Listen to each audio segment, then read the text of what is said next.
Yes, Taj Mahal बेटा शाहजहाँ के time पे बना था, और शाहजहाँ के टाइम पे डेट पूछ रहा हो, ईयर पूछ रहा हो, 1631 के अंदर ताजमहल बना था बेटा, 1631 के अंदर, ठीक है। 1631 ईस्वी के अंदर ताजमहल का कंस्ट्रक्शन हुआ था, और डेट भी अगर आपसे पूछ ले तो जून के अंदर बना था, जून 1631।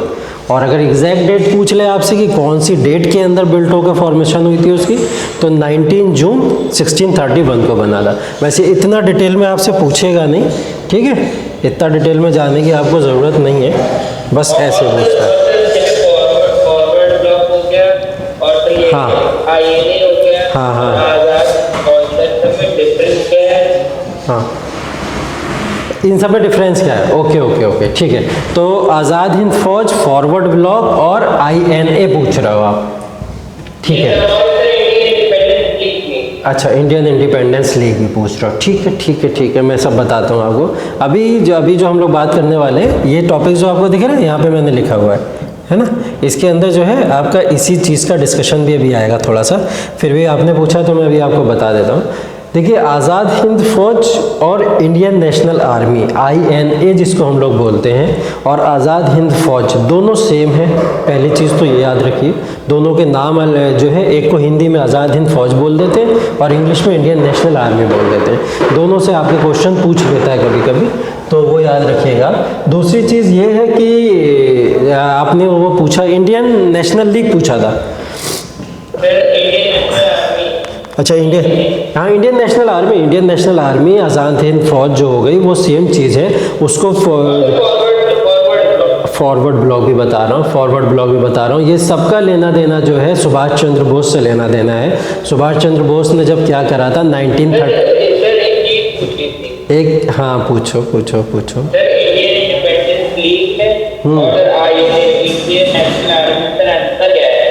इंडियन नेशनल लीग में, हाँ, इंडियन इंडिपेंडेंस लीग और इंडियन नेशनल आर्मी। देखो बेटा, इंडियन नेशनल आर्मी जो बनी थी, फॉर्मेशन जो उसका हुआ था, वो फॉर्मेशन इंडिया के अंदर नहीं हुआ था, पहली चीज़ ये है, ठीक है।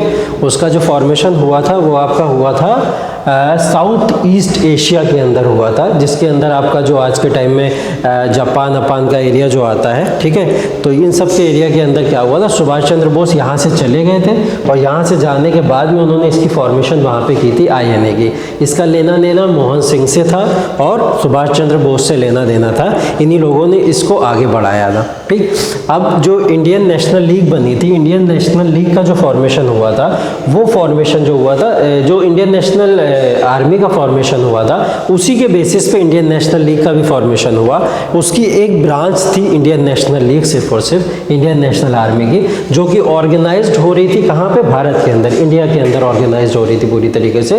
तो ऑर्गेनाइजेशन उसका पूरा यहाँ पे माना जाता है, ठीक है। तो ये सारे के सारे कॉन्सेप्ट ऐसे थे। कुछ क्लियर हुआ? हाँ, और कोई क्वेश्चन? यस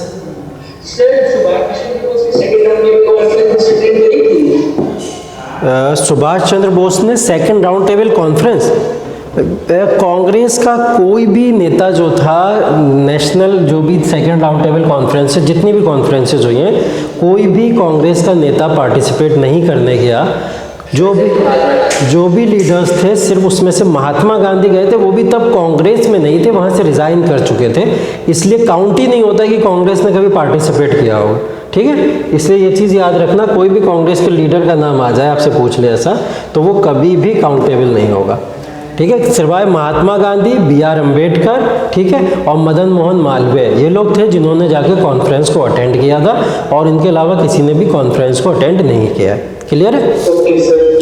हाँ, यस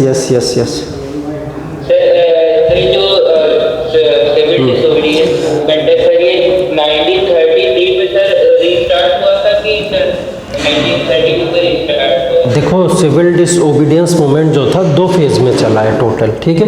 पहला फेज़ जो सिविल डिसओबीडियंस मूवमेंट का था वो 1929 के अंदर स्टार्ट हुआ था और 1931 में ख़त्म हो गया था, क्योंकि 1931 में गांधी इरविन पैक्ट हो गया था। गांधी इरविन पैक्ट जब हुआ तो इरविन ने समझौता ये कर लिया गांधी जी के साथ में कि आप सिविल डिसओबीडियंस मूवमेंट को जब तक बंद नहीं करोगे, हम जब तक आपके जो भी आपने हमारे सामने शर्तें रखी हैं वो शर्तें हम नहीं मानने वाले। तो गांधी जी ने बोला ठीक है, हम लोग विड्रॉ कर लेते हैं, सिविल डिसओबीडियंस मूवमेंट हम लोग वापस ले लेते हैं। तो गांधी जी ने यहाँ पे 1931 में ख़त्म कर दिया और 31 में जाके गांधी जी फिर वहीं राउंड टेबल कॉन्फ्रेंस के अंदर पार्टिसिपेट करते हैं, इसी शर्त के अकॉर्डिंग जब गांधी इरविन पैक्ट हुआ था। तो ये स्टोरी कनेक्ट करना कि गांधी जी ने क्यों अटेंड किया था जाके, क्योंकि गांधी इरविन पैक्ट हुआ था उस समय में और गांधी जी के सामने ये शर्त रखी गई थी कि आप इसको कॉन्फ्रेंस को अटेंड करेंगे आके, तभी हम जो है आपकी इस बात को मानेंगे जो भी शर्तें आप हमारे सामने रखते हो। इसीलिए क्या हुआ आपका 1931 के अंदर गोलमेज सम्मेलन के अंदर या राउंड टेबल कॉन्फ्रेंस में गांधी जी पार्टिसिपेट करते हैं और इधर आपका जो होता है 1931 के अंदर जो राउंड टेबल कॉन्फ्रेंस होती है, उससे पहले क्वेश्चन क्या पूछा था आपने अभी? हाँ, सेकंड वाला जब 31 में क्या होता है, गांधी जी की बात को नहीं माना जाता है। Gandhi ji second round table conference में तो जाते हैं तो इरविन के सामने वो बहुत सारे अपने फॉर्मूलाज रखते हैं कि ये सारी चीज़ें आपको हमारी माननी पड़ेंगी, लेकिन इरविन वहाँ चालाकी दिखा देता है, गांधी जी को कॉन्फ्रेंस में बुलवा तो लेता है और ये दिखा देता है देखो हमने भारतीयों को अटेंड करवा ही ली मीटिंग, लेकिन वो गांधी जी की किसी भी बात को नहीं मानता है, शर्तों को नहीं मानता है। गांधी जी इस चीज़ से बहुत ज़्यादा नाराज़ हो जाते हैं और नाराज़ हो जाने के बाद में सेकंड सिविल डिसओबीडियंस मूवमेंट को स्टार्ट कर देते हैं, जो कि 1932 में स्टार्ट हो जाता है। ऑफिशियल डेट इसकी जो है 1933 अप्रैल के अंदर मानी जाती है, लेकिन 1932 में ये स्टार्ट हो जाता है, ठीक है। तो 2 जो है आपके सिविल डिसओबीडियंस मूवमेंट हुए, क्लियर है? हाँ, बिल्कुल चला है, काफ़ी लंबा, जो 1929 में स्टार्ट हुआ 31 तक चला है और 33 में जो स्टार्ट हुआ था गांधी जी ने बोल दिया था अब ये वाला जो मूवमेंट चलेगा सिविल डिसओबीडियंस मूवमेंट, वो चलेगा कब तक, जब तक हमको परमानेंट फ्रीडम नहीं मिल जाती, कंप्लीट फ्रीडम नहीं मिल जाती। तो 1932 वाला जो था 33 में जो स्टार्ट हुआ था वो अनलिमिटेड टाइम के लिए शुरू किया गया था, उसकी कोई समय सीमा या कोई भी ऐसा टाइम पीरियड डिसाइड नहीं किया गया था। वो तो बाद में इलेक्शंस हो गए, 1935 का गवर्नमेंट ऑफ इंडिया एक्ट आ गया, ये सारी चीज़ें स्टार्ट हो गई, इस वजह से क्या हुआ वो मूवमेंट थोड़ा हल्का पड़ता चला गया, ये रीज़न हुआ था। पहला मूवमेंट स्टार्ट होने का रीज़न, पहला मूवमेंट स्टार्ट क्यों हुआ था, पहला मूवमेंट स्टार्ट हुआ है आपका जब 1929 के अंदर गांधी जी ने क्या करा था, इस चीज़ को बोला था कि सॉल्ट सत्याग्रह जो है हम स्टार्ट करने वाले हैं। जो सॉल्ट है आपका, जो सॉल्ट लॉ ब्रेक किया था ना, डांडी मार्च याद होगा आप लोग को पढ़ाया था मैंने, ठीक है। तो डांडी मार्च गांधी जी ने स्टार्ट करके ही पहला सिविल डिसओबीडियंस मूवमेंट स्टार्ट किया था। अब यहाँ पे दूसरी चीज़ ये याद रखनी है, ये क्वेश्चन और पूछ लेता है यहाँ पे आपसे कि रेड शर्ट मूवमेंट एक स्टार्ट हुआ था, ठीक है। रेड शर्ट मूवमेंट स्टार्ट हुआ था भारत के अंदर, ठीक है, जिनको फ्रंटियर गांधी भी कहा जाता है, खान अब्दुल गफ्फार खान जी, हाँ, खुदाई खिदमतगार, एकदम खुदाई खिदमतगार, जिसको और दूसरा नाम भी है रेड शर्ट मूवमेंट का। तो वो भी स्टार्ट हुआ है, वो तो बहुत टाइम से चला आ रहा था, लेकिन खान अब्दुल गफ्फार खान ने क्या करा था, इसी सॉल्ट लॉ पे और जो आपका सिविल डिसओबीडियंस मूवमेंट है, इसी के बेसिस पे पूरे मूवमेंट को कन्वर्ट इसके अंदर कर दिया, इसलिए उनको फ्रंटायर गांधी भी बोला जाता है। ये क्वेश्चन यहाँ से कभी कभी आपके एग्जाम में पूछ लेता है, तो ये भी याद रखिएगा। और कोई क्वेश्चन? अभी नहीं है, चलो याद आता जाएगा, करते जाएंगे बात। हम लोग जो है थोड़ा फ्रीडम स्ट्रगल मूवमेंट, इन्हीं सब की बात करेंगे जो अभी हम लोग डिस्कशन कर रहे थे, इन्हीं सारी चीज़ों की बात करेंगे। जो मार्च फेज है आपका इंडियन नेशनल मूवमेंट का 1915 से लेकर 1947 तक चलता है ना। तो 1915 से ही क्यों लेते हैं हम लोग, क्योंकि 1915 के अंदर महात्मा गांधी भारत के अंदर आ गए थे। अब महात्मा गांधी ने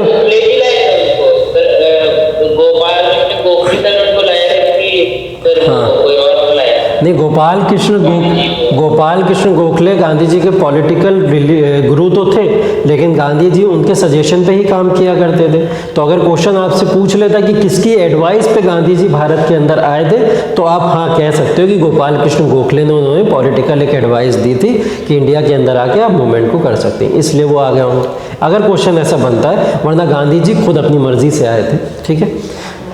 तो ये जो क्वेश्चन आपके यहाँ से बनेंगे इससे रिलेटेड मोस्ट प्रोमिनेंट जो भी क्वेश्चन बनेंगे उनकी बात तो हम लोग यहाँ करेंगे। पहले मास मूवमेंट के अंदर हमारे जो जो क्वेश्चन आते हैं वो देख लेते हैं हम लोग, क्या क्या चीज़ें हम लोग इसके अंदर पढ़ेंगे। जैसे 1885 में तो इंडियन नेशनल कांग्रेस का फॉर्मेशन हो ही चुका था और उस फॉर्मेशन के बाद की सारी बातें हैं, है ना। 1915 में होम रूल लीग, जिसको 1916 के अंदर माना जाता है, कब बनी थी? 1915 में अनाउंस हो गई थी, इसलिए 1915 लिखा हुआ है यहाँ पे। 1916 में होम रूल लीग का फॉर्मेशन होता है। एनी बसंत और दूसरा नाम कौन सा बताया था मैंने आपको? बाल गंगाधर तिलक का, ठीक है। इन दोनों ने होम रूल लीग की फॉर्मेशन की थी इंडिया के अंदर। होम रूल लीग का मतलब क्या होता है? होम रूल का मतलब ये होता है हम सेल्फ रूल करने के लिए यहाँ भारत के अंदर जब हम लोग काबिल हैं तो हम सेल्फ रूल करेंगे, हमें ब्रिटिशर्स के रूल को नहीं चाहिए। तो इसलिए इन्होंने इस चीज़ को चलाते हुए पूरे मूवमेंट को स्टार्ट करा था और होम रूल लीग की फॉर्मेशन की थी। 1919 में ब्रीफ हम लोग बस रिविजन कर रहे हैं इसका, इसके बाद में क्वेश्चंस को लगाएंगे। 1919 में क्या हुआ था? खिलाफत मूवमेंट, जलियांवाला बाग और रॉलेट एक्ट स्टार्ट हुआ था। अब किसकी वजह से क्या हुआ था ये चीज आप बताओ मुझे, किसकी वजह से क्या हुआ था? पहले रॉलेट एक्ट हुआ, जलियांवाला बाग हुआ या खिलाफत मूवमेंट हुआ? पहले क्या हुआ?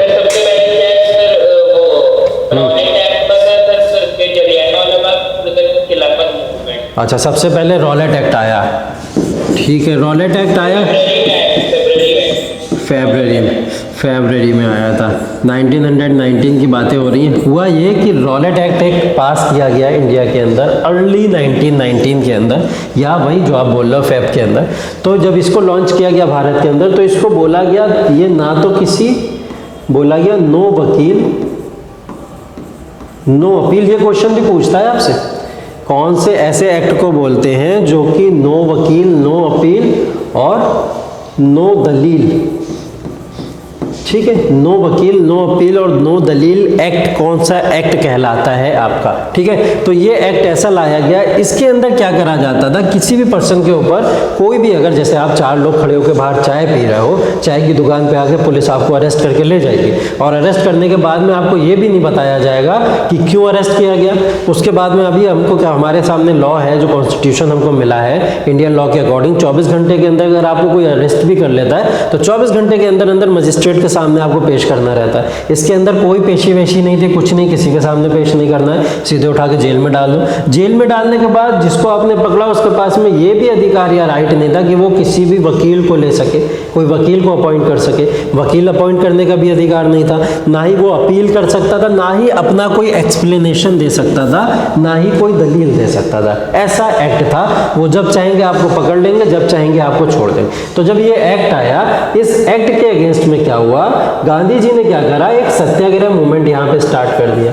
सत्याग्रह मूवमेंट मतलब जिसको हम लोग बोलते हैं नॉन कॉपरेशन मूवमेंट। क्या स्टार्ट कर दिया? नॉन कॉपरेशन मूवमेंट, एनसीएम जिसको नाम देते हैं हम लोग। 1919 में वो भी स्टार्ट हुआ। जब नॉन कॉपरेशन मूवमेंट स्टार्ट हुआ इसके अगेंस्ट में, अब ये सीन कहाँ पे लेके चला गया? जैसे ही ये मूवमेंट स्टार्ट हुआ इस समय में क्या हुआ?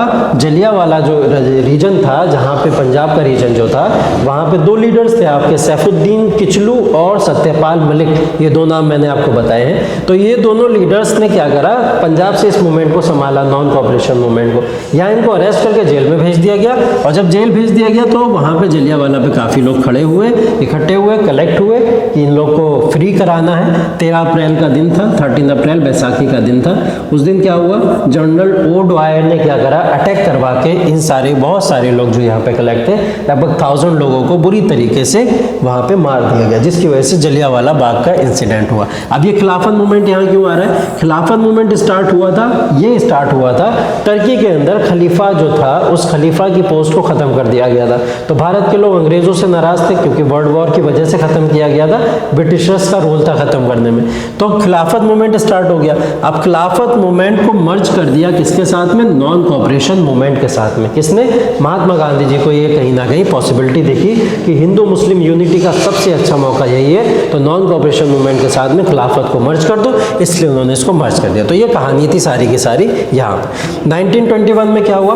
1921 में ये हुआ कि यहाँ से गांधी मूवमेंट जो गांधी मूवमेंट 1917 के अंदर चंपारण मूवमेंट से शुरू हुए थे, गांधी ने जो अपने मूवमेंट शुरू किए थे, यहाँ से वो मूवमेंट गांधी का राइज हो चुका था एक तरीके से, और गांधी अब जिस भी मूवमेंट के अंदर पार्टिसिपेट कर ले तो वो मूवमेंट ऐसा बन जाता था कि ये मूवमेंट तो सक्सेसफुल मूवमेंट होगा ही होगा और ब्रिटिशर्स इससे बैकअप होने वाले हैं। तो राइज ऑफ गांधी भी हम लोग ने यहाँ देखी, और rise of civil disobedience movement भी हमको देखने को यहीं से मिलता है। जो सिविल डिसओबीडियंस मूवमेंट कब शुरू हुआ था?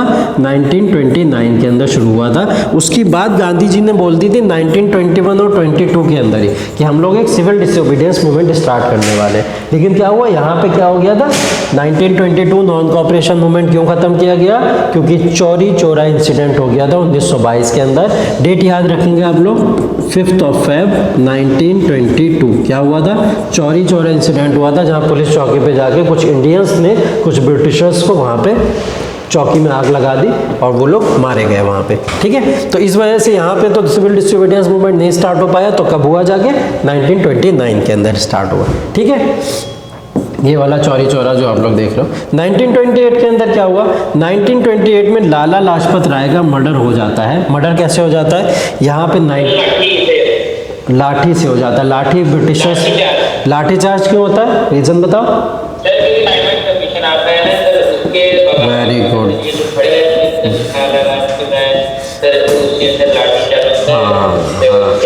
Very good, very good. Simon commission आता है, 1928 में प्रोटेस्ट हो रहा होता है साइमन कमीशन का, तो लाला लाजपत राय वहाँ पे प्रोटेस्ट कर रहे होते हैं। ठीक है, ऑल ब्लैक था ये पूरी, सॉरी ऑल वाइट कमीशन था जिसको बोला जाता है पूरी तरीके से। तो ऑल वाइट कमीशन की वजह से इसका प्रोटेस्ट हो रहा था, इसलिए लाला लाजपत राय को यहाँ पे चोट लगती है, जिसकी वजह से वो घायल होकर उनकी डेथ हो जाती है। ठीक है, 1930 बताया मैंने आपको, डांडी सॉल्ट मार्च की जो बात हो रही है, डांडी सॉल्ट मार्च की भी बात होती है। ठीक है, और यहाँ पे फर्स्ट राउंड टेबल कॉन्फ्रेंस जिसकी बात अभी आप लोग पूछ रहे थे ना, फर्स्ट RTC 1930 के अंदर ही हुई थी।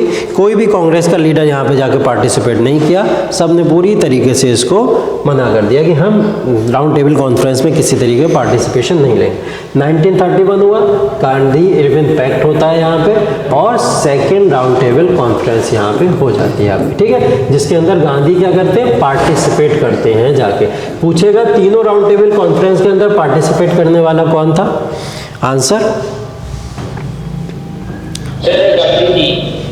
तीनों राउंड टेबल कॉन्फ्रेंस में 1, 2 and 3, first, second and third. Gandhi ji ने तो सर सेकंड वाली में पार्टिसिपेट किया है, इसमें 31 में, 1930, 31, 32। अभी तो बताया था मैंने आपको, BR अम्बेडकर, जिनकी वजह से बाद में पुणे पैक्ट भी हुआ था, है ना। तो BR अम्बेडकर जो थे एक लौते ऐसे पर्सन थे जिन्होंने तीनों कॉन्फ्रेंसेस के अंदर पार्टिसिपेशन किया। ठीक है, उसके बाद 1937 आ जाता है, यहाँ पे इलेक्शन हो जाते हैं। अब जब इलेक्शंस हो जाते हैं तो इलेक्शंस होने के बाद में क्या होता है, यहाँ पे भारत के अंदर जैसे आज के टाइम में चीफ मिनिस्टर्स बनते हैं, जगह जगह के प्रोविंसेस मिल जाते थे। जो स्टेट्स होती है उन्हें प्रोविंसेस बोला जाता था भाई। तो जो स्टेट्स होती है वहाँ प्रोविंसेस में जगह जगह पे क्या होते थे, वहाँ पे चीफ मिनिस्टर चुन लिए जाते थे। तो 1937 में ये वाला प्रोसीजर स्टार्ट हो गया, इलेक्शन हो गया। जनरल इलेक्शन होने के बाद में यहाँ 1939 के अंदर क्या हुआ, वर्ल्ड वॉर सेकंड स्टार्ट हो जाता है आपका। ये सब भी हम लोगों को पढ़ा।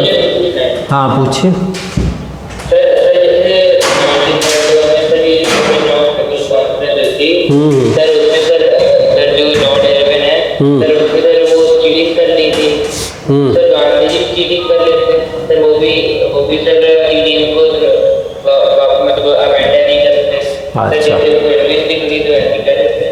नहीं, देखो गांधी जी के कुछ रूल्स थे, प्रिंसिपल्स थे।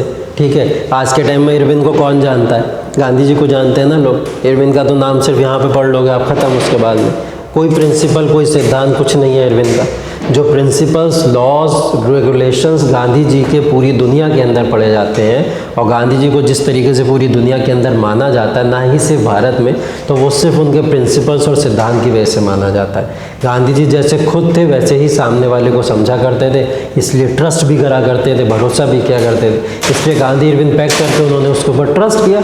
अब उसने चीट किया, वो उसकी श्रद्धा रही होगी, उसने किया वो उसकी कहीं ना कहीं कल्चर रहा होगा, उसकी वैल्यूज़ रही होंगी। गांधी जी की वैल्यूज़ थोड़ी अलग थी, गांधी जी ने उन सब चीज़ों में इन्वॉल्व होकर बदला लेना गांधी जी का कभी मकसद ही नहीं होता था।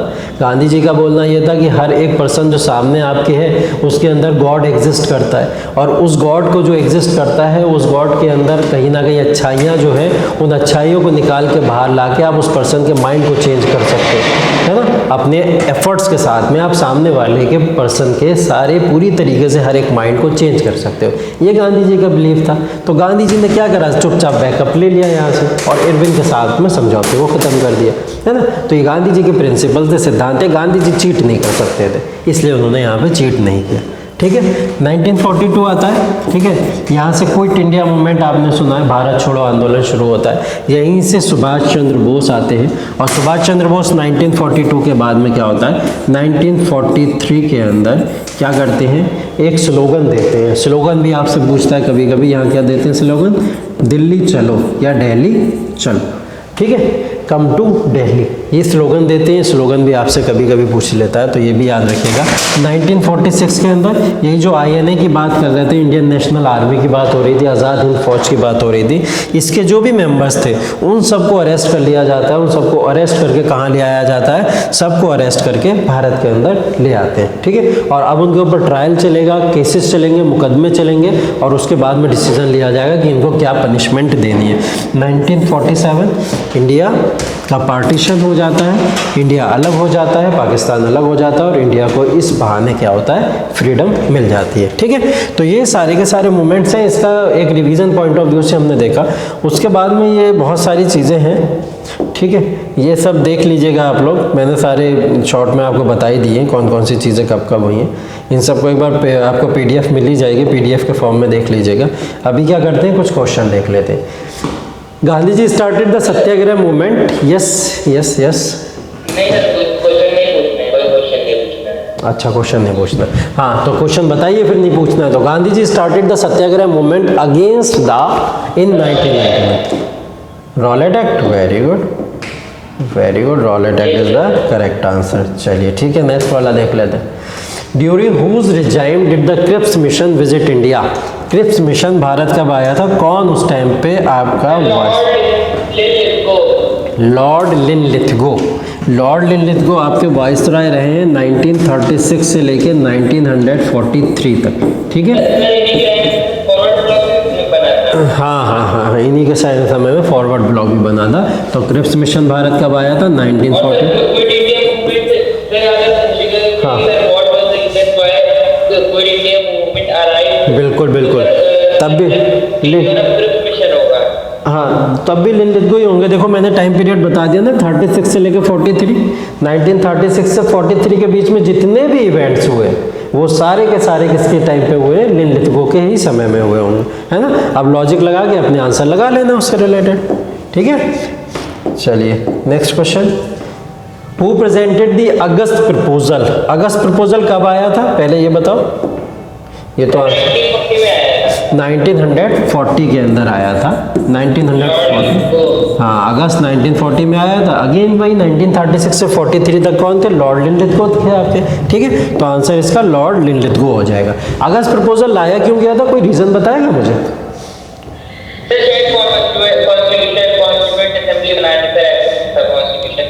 कॉन्स्टिट्यूएंट असेंबली बनाने को लेके आया था। अच्छा, एक चीज ये भी थी इस टाइम पे, याद है आपको, वर्ल्ड वॉर सेकंड चल रहा था।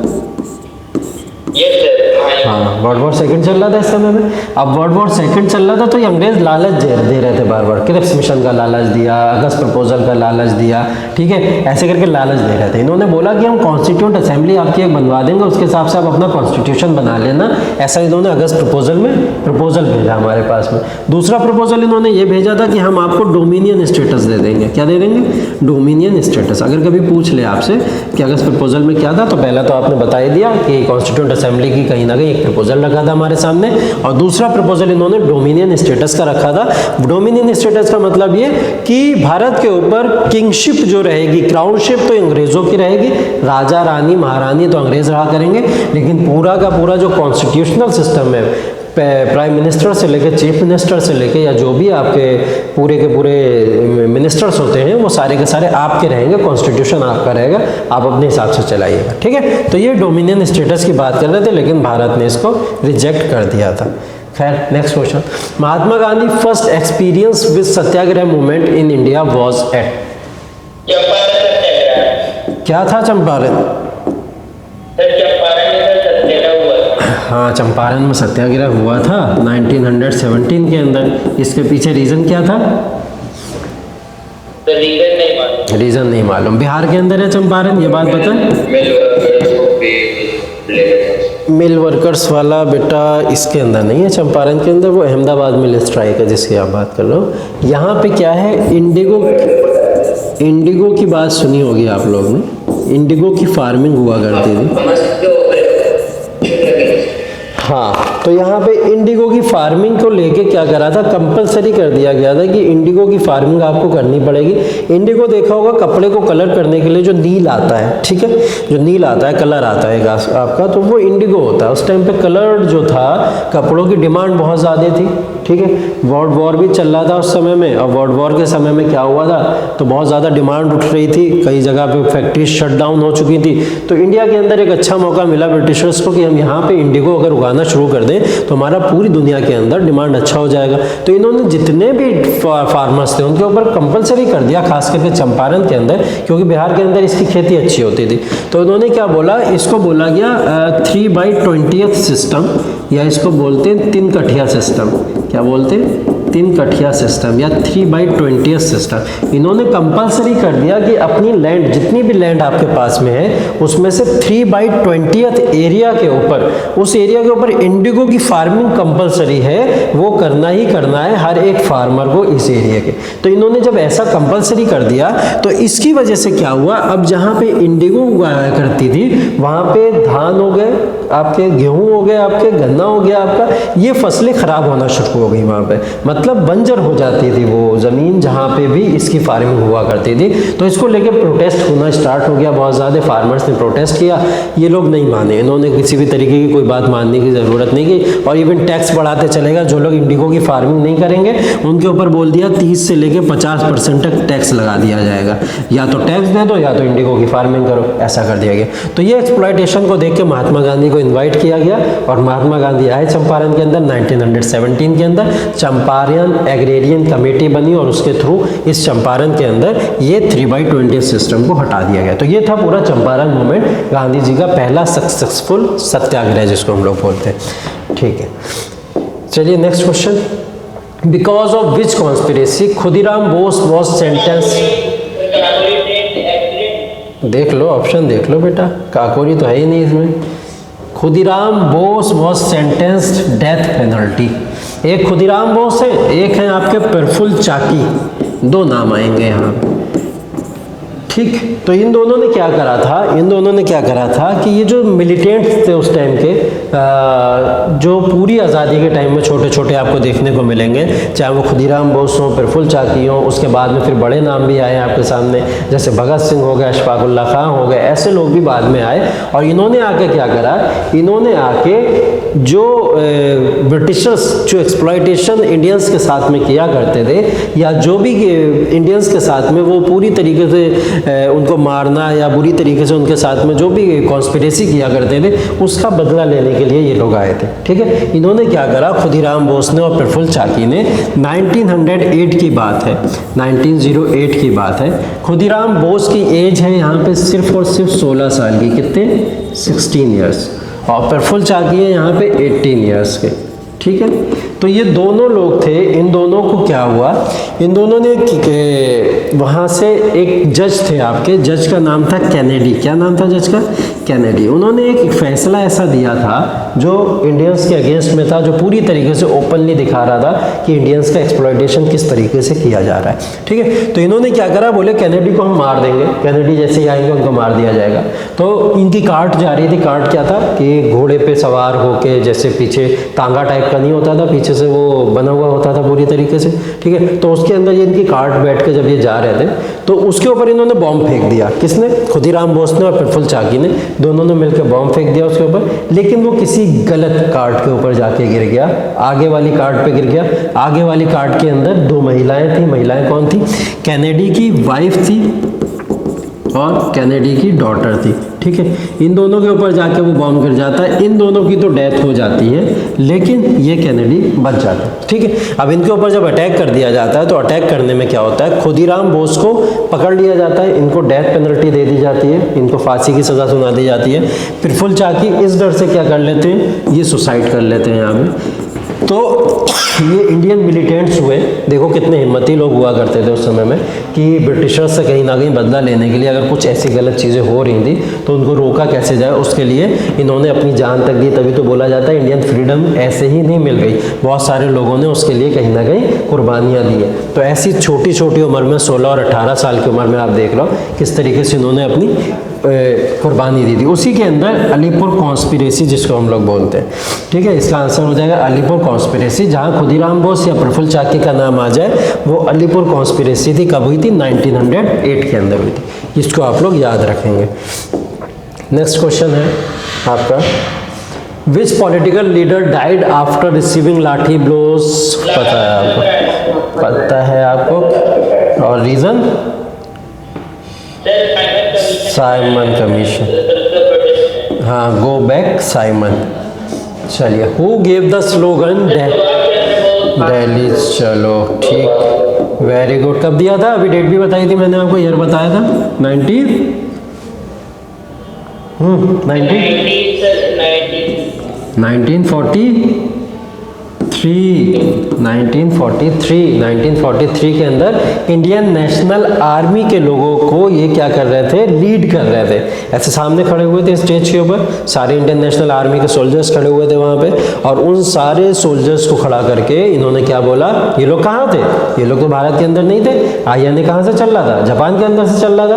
तो वहाँ पे खड़े होकर इन्होंने बोला कि जितने भी लोग हैं यहाँ पे, चलो अब दिल्ली चलते हैं और दिल्ली के ऊपर चल के आक्रमण करते हैं और हम अपने भारत को जीत लेते हैं, है ना। तभी इन्होंने स्लोगन दिया था दिल्ली चलो। चलिए, नेक्स्ट क्वेश्चन है आपके सामने, और वो क्वेश्चन बोल रहा है, the women regiment in the Indian National Army was known as. ये इंडियन नेशनल आर्मी जो है आपकी, इसी के, हाँ, वेरी गुड वेरी गुड। एक मेल रेजिमेंट थी आपकी और एक फीमेल रेजिमेंट थी आपकी। तो फीमेल रेजिमेंट जो थी उसका नाम था, हाँ हाँ, लक्ष्मी सहगल, ठीक है। उनका हाँ पूरा नाम लक्ष्मी स्वामीनाथन सहगल भी है, तो लक्ष्मी सहगल भी बोलते हैं उनको। तो वो इसको लीड कर रही थी, रानी झांसी ब्रिगेड इसका नाम है। चलिए, next question, why Indians oppose the Simon commission? Simon commission,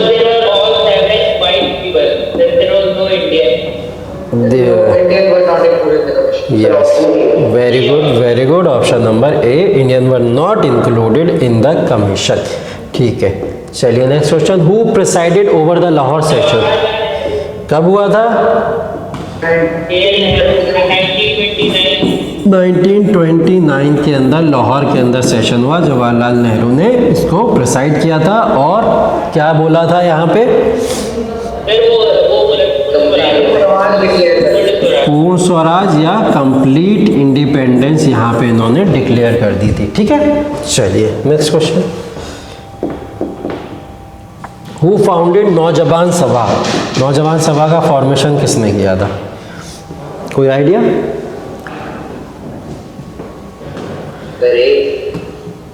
नहीं, चंद्रशेखर आज़ाद नहीं है। नौजवान सभा आपकी फॉर्म हुई थी 1926 के अंदर, और जो भगत सिंह थे आपके, नए नए पॉलिटिक्स के अंदर एंटर किया था उन्होंने, और भगत सिंह ने इसकी फॉर्मेशन की थी 1926 के अंदर। नौजवान सभा मतलब अपनी एज के सारे लीडर्स, यंग लीडर्स को इसके अंदर ऐड करा के और मूवमेंट को रिवोल्यूशनरी मूवमेंट में कन्वर्ट करना चाहते थे, इसलिए इन्होंने नौजवान सभा का फॉर्मेशन किया था। भगत सिंह नाम आप लोग याद रखिएगा।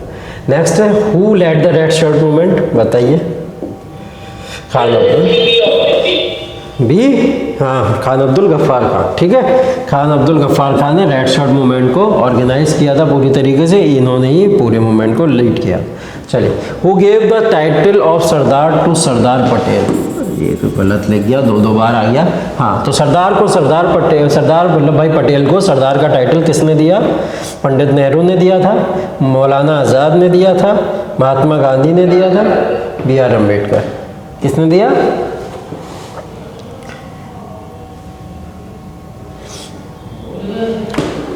महात्मा गांधी ने दिया था। ठीक है, महात्मा गांधी ने इनको ये वाला टाइटल दिया था। क्यों दिया था ये टाइटल इनको? कुछ आइडिया है आप लोग को? सर वो मिलवर्ती का केस था या तो सत्याग्रह? बारदोली सत्याग्रह जिसको हम लोग बोलते हैं, सत्याग्रह, बारदोली सत्याग्रह 1928 के अंदर हुआ। कहाँ हुआ था? ये गुजरात के अंदर हुआ था। ठीक है, तो गुजरात के अंदर बारदोली एक जगह पड़ती है, वहाँ पे एक सत्याग्रह हुआ 1928 के अंदर। गांधी जी ने किसको भेजा? सरदार वल्लभ भाई पटेल को भेजा वहाँ पे मूवमेंट को लीड करने के लिए। इन्होंने वहाँ पे मूवमेंट लीड किया और एक सक्सेसफुल मूवमेंट कन्वर्ट कर दिया उसके अंदर। तो वहाँ की जो महिलाएँ थीं सारी की सारी, वो काफ़ी खुश हुई इस चीज़ से लेके, और उन्होंने सरदार वल्लभ भाई पटेल को क्या कह के बुलाया? वल्लभ भाई पटेल को सरदार कह के बुलाया। तो वो सरदार की उपाधि गांधी जी ने, फिर गांधी जी वहाँ मौजूद थे, तो गांधी जी ने उस उपाधि को उठा के किसको दे दिया? वो उपाधि को उठा के सरदार वल्लभ भाई पटेल को दे दिया। तब से इनकी उपाधि सरदार की पड़ गई। ठीक है, तो बारदोली सत्याग्रह के बाद में वो सरदार की उपाधि इनको मिली थी। चलिए next question. Who among the Indian denied to accept the Nehru report? इनमें से कौन से भारतीय ने नेहरू रिपोर्ट को मानने से मना कर दिया था? Communist, Jinnah, Congress, none is correct. Congress ने किया था नेहरू रिपोर्ट। नेहरू रिपोर्ट आई थी 1928 के अंदर। ठीक है, 1928 के अंदर नेहरू रिपोर्ट जब आई, कॉन्स्टिट्यूट असेंबली को फॉर्मेशन की बात हो रही थी, कॉन्स्टिट्यूशन के फॉर्मेशन की बात हो रही थी। बहुत सारे इन्होंने अपने पॉइंट्स रखे कि ऐसा ऐसा होगा, सारी चीज़ें होंगी, सब कुछ होगा। लेकिन इन्होंने एक बात कर दी थी डोमिनियन स्टेटस की। डोमिनियन स्टेटस वाला जो पॉइंट था वो तो कांग्रेस ने भी मना कर दिया कि डोमिनियन स्टेटस नहीं चाहिए हमको कंप्लीट इंडिपेंडेंस चाहिए, डोमिनियन स्टेटस की बात यहाँ पे नहीं होगी। ठीक है, और दूसरी बात यहाँ पे क्या हुआ था, जिन्ना को क्या चाहिए था? सेपरेट इलेक्टोरेट भी चाहिए था, और साथ ही साथ में 33% का रिजर्वेशन भी चाहिए था, और उसके साथ ही साथ में एक अलग अब नेशन भी चाहिए था। ये सारी बातें उठना स्टार्ट हो गई थी जिन्ना के मन में। ठीक है, तो इसको लगा मुस्लिम लीग को किसी भी तरीके की कोई इससे जो भी है फ़ायदा होने नहीं वाला है।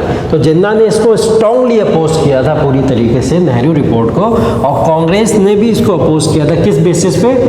डोमिनियन स्टेटस के बेसिस पे किया था। लेकिन हम लोग पूरी तरीके से ये नहीं मानते हैं कि कांग्रेस ने इसको अपोज किया था। हाँ, मानते हैं कि जिन्ना ने इसको स्ट्रांगली अपोज किया था। तो इसका आंसर क्या हो जाएगा? जिन्ना हो जाएगा, क्योंकि कांग्रेस का अपोजिशन सिर्फ और सिर्फ डोमिनियन स्टेटस को लेकर था, वरना कांग्रेस नेहरू के साथ में ही थी। ठीक है, और ये जो नेहरू रिपोर्ट पेश की थी वो की थी मोतीलाल नेहरू ने। किसने? मोतीलाल नेहरू ने, फादर ऑफ जवाहरलाल नेहरू। चलिए नेक्स्ट क्वेश्चन है, during Lahore session in 1929 the Congress president use the following words. हाँ, we have only one target, complete independence. और जहाँ कंप्लीट इंडिपेंडेंस की बात आ जाती है वहाँ किसका नाम आ जाता है? पंडित जवाहरलाल नेहरू का। चलिए ठीक है, ये देख लिया हमने। इसके बाद में जो है आपका नेक्स्ट क्वेश्चन है, who was the political Guru of Mahatma Gandhi? Gopal Krishna Gokhale. Gopal Krishna Gokhale is the correct answer. Next question देख लेते हैं। नेक्स्ट क्वेश्चन आपसे बोल रहा है, इन विच ईयर, डेट बता दो। 1922 बता दिया, डेट बता दो। 5th of February. Very good, very good, very good. हाँ, चौरी चौरा इंसिडेंट हो गया 1922 के अंदर। यहाँ से एक इंटरेस्टिंग फैक्ट आप लोग याद कर लीजिएगा, कभी आपसे पूछ ले। 5th ऑफ फेब को चौरी चौरा इंसिडेंट हो जाता है। 12th ऑफ फेब को क्या होता है? 12th, हाँ, नॉन कोऑपरेशन मूवमेंट जो चल रहा था उसको विड्रॉ कर लिया जाता था। विड्रॉ की डेट भी कभी कभी पूछ लेता है, तो 12th फेब को उसको विड्रॉ कर लिया जाता। कौन करता है विड्रॉ? महात्मा गांधी। महात्मा गांधी इसको विड्रॉ कर लेते हैं। चलिए next question, in which year the first round table conference took place? 1930। कहाँ पे हुई थी? लंदन बोलेंगे। ठीक है, क्या बोलेंगे? लंदन के अंदर हुई थी। ठीक है, पहली, दूसरी, तीसरी, तीनों की तीनों कॉन्फ्रेंसेस लंदन के अंदर हुई थी। बाकी डिटेल में इसमें बात कर ही चुके हम लोग। चलिए नेक्स्ट क्वेश्चन आपके सामने है, A resolution passed in the Calcutta session of the Indian National Congress in 1920 led to 1920 के कलकत्ता सेशन के अंदर नॉन कॉपरेशन मूवमेंट। ठीक है, ये 1920 का जो कलकत्ता सेशन हुआ 1920 का, ये बोला जाता है कांग्रेस का स्पेशल सेशन हुआ था। वैसे कांग्रेस के जो सेशन होते थे वो ओकेजनली यही था कि दिसंबर के अंदर होते थे, लास्ट मंथ होता था तो उसी टाइम में होते थे। ज़्यादातर आप देख लेना पूरी लिस्ट उठा के, तो 1885 से लेके 1947 तक जितने भी होते रहे वो दिसंबर के अंदर होते थे। ये हुआ आपका अप्रैल के अंदर। ठीक है, कब हो गया ये? अप्रैल के अंदर। ठीक, अप्रैल के अंदर एक स्पेशल सेशन को कंडक्ट किया गया। अब ये कंडक्ट करना ज़रूरी इसलिए हो गया था क्योंकि यहाँ पे खिलाफत मूवमेंट भी चल रहा है। ठीक है, यहाँ पे नॉन कॉपरेशन मूवमेंट भी चल रहा है, जलियांवाला भी हो चुका है और रॉलेट एक्ट की भी बात चल रही है। इतनी सारी चीज़ें जब एक साथ आ गई तो डिसीजन नहीं ले पा रहे थे कि करना क्या है एक्चुअल में, इसलिए स्पेशल सेशन को कंडक्ट कराया गया 1920 में। और उस स्पेशल सेशन को जो लीड किया था वो लीड किया था लाला लाजपत राय ने। कौन था यहाँ पे प्रेसिडेंट इसका? लाला लाजपत राय। लाला लाजपत राय कांग्रेस के प्रेसिडेंट कभी भी मेन सेशन के अंदर पूरी हिस्ट्री में नहीं बने, कहीं नहीं बने, लेकिन सिर्फ इस स्पेशल सेशन के अंदर 1920 का जो कलकत्ता में हुआ था यहाँ पे ये प्रेसिडेंट बने और इन्हीं की प्रेसिडेंसी में नॉन कॉपरेशन मूवमेंट को क्या किया गया था? पास किया गया था। क्लियर है ये बात? चलिए नेक्स्ट क्वेश्चन है हमारा, for which proposal Gandhi use the words a post dated cheque of a drawing. Cripps mission. कब आया क्रिप्स मिशन? 1940 है, 42 है?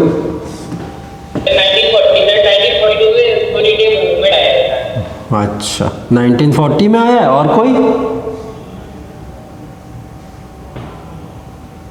कोई है? मार्च 1940 में ही आया था। अच्छा, पक्का रहे, याद करके बैठे हो एकदम। ठीक है, मार्च 1940 के अंदर ही आया है। क्या आया है आपका? क्रिप्स मिशन या क्रिप्स प्रपोजल आया था। ये अगस्त प्रपोजल जो आपका आया था, उसी अगस्त प्रपोजल को क्या करा था इन्होंने, उससे पहले में क्या भेज दिया था? क्रिप्स प्रपोजल को भेज दिया था और यही बताने के लिए भेजा था कि अब आने वाले समय में आपका क्या आने वाला है। एक अगस्त प्रपोजल आ रहा है कॉन्स्टिट्यूशन के बारे में, वो आप सबको बताएगा, ये सारी चीज़ें होंगी। और गांधी जी ने इसको पोस्ट डेटेड चेक क्यों बोला? गांधी जी ने इसको पोस्ट डेटेड चेक इसलिए बोला कि अब आप हमको डोमिनियन स्टेटस के जो बहाने दिखा रहे हो, हमको डोमिनियन स्टेटस तो चाहिए नहीं, हमको चाहिए कंप्लीट इंडिपेंडेंस। वो तो 1929 में बोल ही चुके, तो हम क्रिप्स प्रपोजल हमारे लिए एक तरीके से बेकार चेक है जिसको अब बैंक भी खारिज कर देगा, बैंक भी नहीं लेगा। ठीक है, तो वो चेक से आपको देने का कोई फायदा नहीं। और ये वर्ल्ड वॉर के चक्कर में लगातार ऐसे प्रपोजल या ऐसे मिशंस को देते चले जा रहे। ठीक है, खैर, तो ये थे कुछ क्वेश्चंस आपके। इससे आगे भी क्वेश्चंस हैं, उनकी प्रैक्टिस भी करेंगे हम लोग, नेक्स्ट क्लास के अंदर कर लेंगे। ठीक है, तो ये सारे के सारे क्वेश्चंस या इनका रिवीजन मैंने आपको दो मकसद हैं इनके पीछे कराने के। पहला मकसद ये है, आप लोग के एग्जाम भी चल रहे होंगे अभी आने वाले समय में, जो भी एग्जाम चल रहे हैं अभी आपके, ठीक है, जो सेशनल एग्जाम, बोर्ड एग्जाम जिनके भी चल रहे हैं, वो उससे रिवीजन भी हो रहा है यहाँ पे आपका पूरी तरीके से, इंडियन नेशनल मूवमेंट से रिलेटेड सारा का सारा।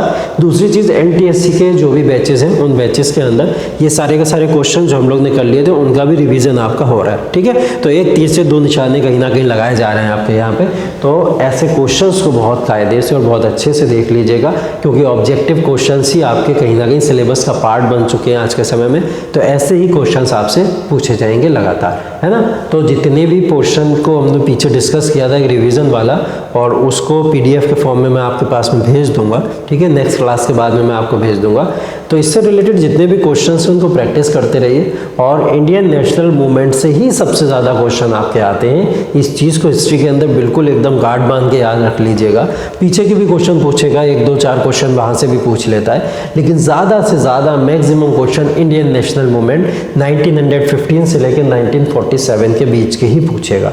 तो आप लोग इसको बहुत कायदे से याद करते चलिएगा, रिवीजन करते चलिएगा, और जो आज का क्लास हो गया इसको बहुत अच्छे से रिवाइज कर लीजिएगा, जिससे आप लोग इन सारी चीज़ों को, जो प्रॉब्लम्स आ रही हैं उनको सॉल्व करते चलो। ठीक है, इसको पढ़िएगा, फिर से और कन्फ्यूजन्स आएंगे, उन कन्फ्यूजन्स को हम लोग नेक्स्ट क्लास के अंदर डिस्कस करेंगे। ठीक है, कोई डाउट यहाँ तक? ओके, चलिए, thank you so much, see you in the next class, good night.